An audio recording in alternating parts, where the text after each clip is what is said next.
Hey guys, BSc nursing का number 1 channel study medium आप सभी का स्वागत है। अगर आप बीएससी नर्सिंग का तैयारी कर रहे हो तो ये सीरीज आपके लिए बहुत ही इंपॉर्टेंट है, क्योंकि इसमें ऑल सब्जेक्ट को कराया जा रहा है। और अगर आपको सभी वीडियो देखना है तो डिस्क्रिप्शन बॉक्स में आपको प्लेलिस्ट का लिंक दिया गया है।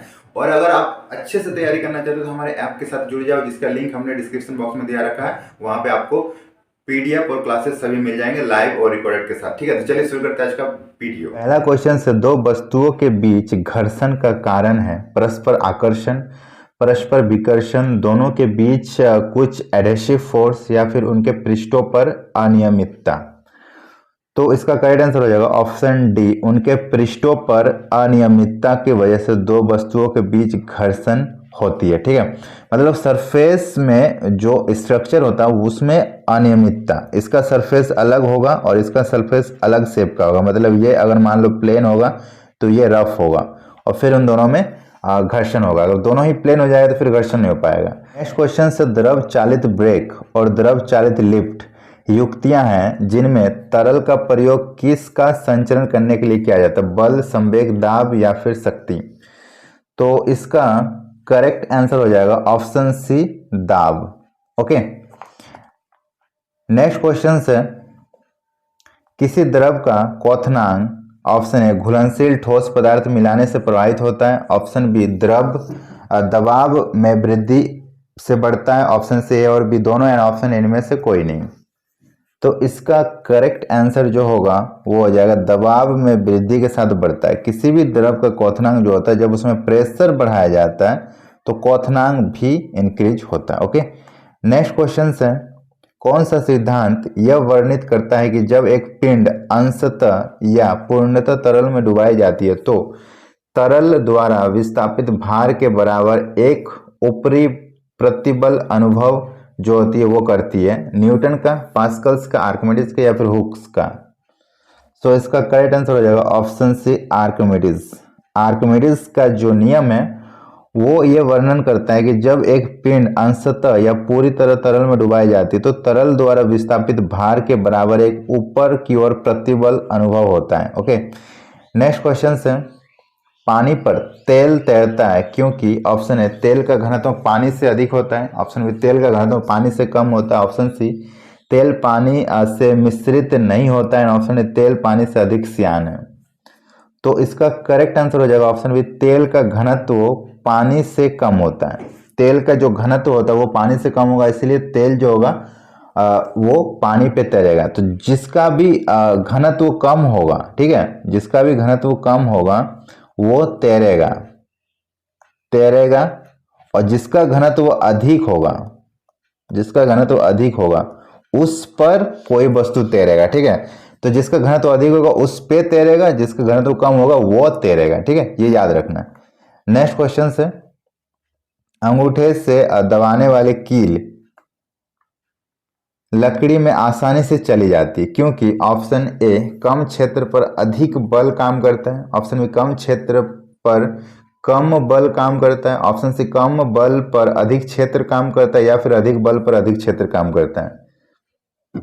तो इसका करेक्ट आंसर हो जाएगा ऑप्शन ए कम क्षेत्र पर अधिक बल काम करता है। अब सुई जो होती है वो नीचे से इस तरह नुकीला बनाई जाती है। ठीक है, नीचे का जो ये सुई का होता है वो इस तरह से बनाई जाती है। ठीक है, सुई हो या कील हो इस तरह से बनाई जाती है, और ऊपर जो है ना वो और बड़ा बनाई जाती है। अब यहाँ पे जो बल लगेगा, यहाँ पे बल लगे इसके क्षेत्रफल के अकॉर्डिंग बहुत ज़्यादा बल है। ठीक है, इसके क्षेत्रफल के अकॉर्डिंग यहाँ पे जो बल लग रही है, और ये जितना एरिया है उसका बल को इस नोक पे एक जगह पे केंद्रित किया जा रहा है, तो बल का क्वांटिटी क्या हो जाएगा, बहुत ज़्यादा बढ़ जाएगी। ठीक है, इस पॉइंट पे, और फिर क्या होगी, आसानी से अंदर धंस जाएगी।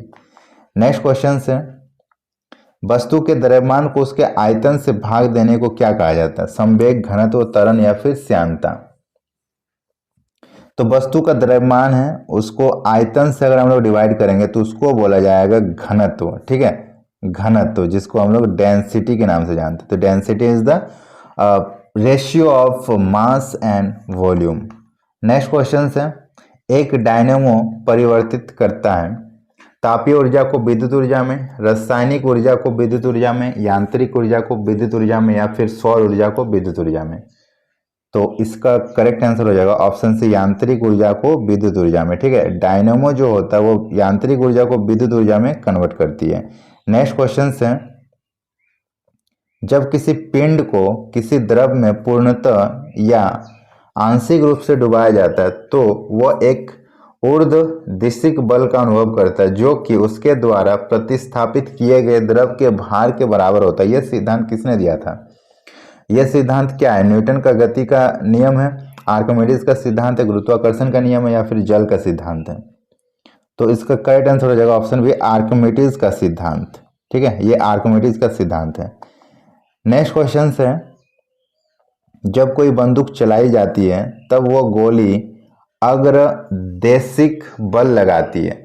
गोली भी बंदूक पर समान तथा विपरीत प्रतिक्रिया बल लगाता है। यह घटना की व्याख्या का सिद्धांत किसने किया था? गति का प्रथम नियम, गति का द्वितीय नियम, गति का तृतीय नियम, या फिर इनमें से कोई नहीं? तो इसका करेक्ट आंसर हो जाएगा ऑप्शन सी, गति का तृतीय नियम।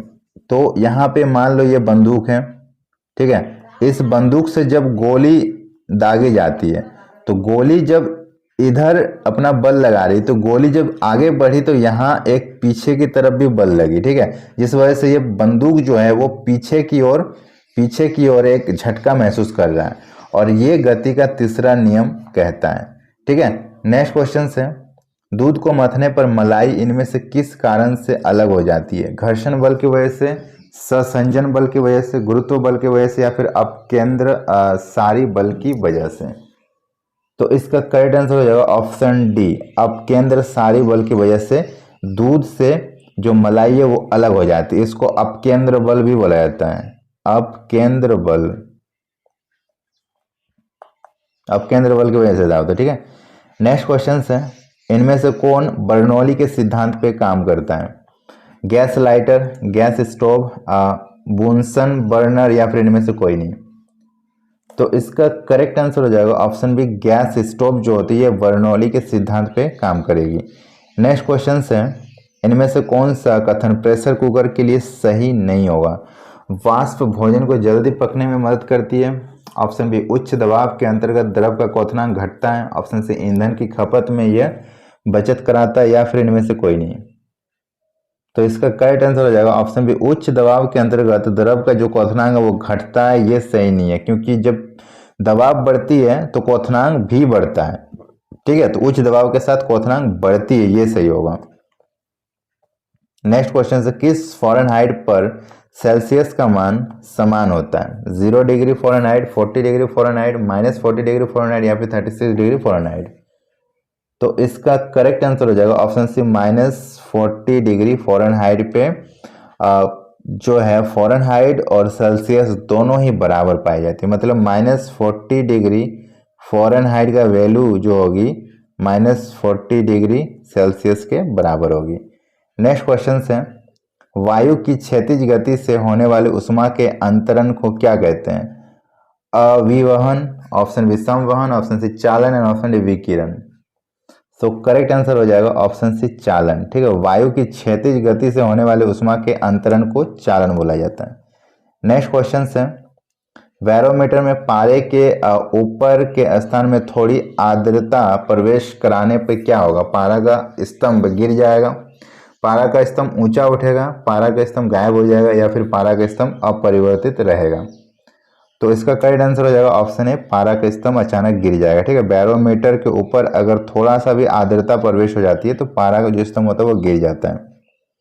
नेक्स्ट क्वेश्चन है, कोई पिंड उष्मा का सबसे अधिक अवशोषण करता है जब वो हो काला और खुरदरा, काला और मसृण, सफेद और खुरदरा, सफेद और मसृण?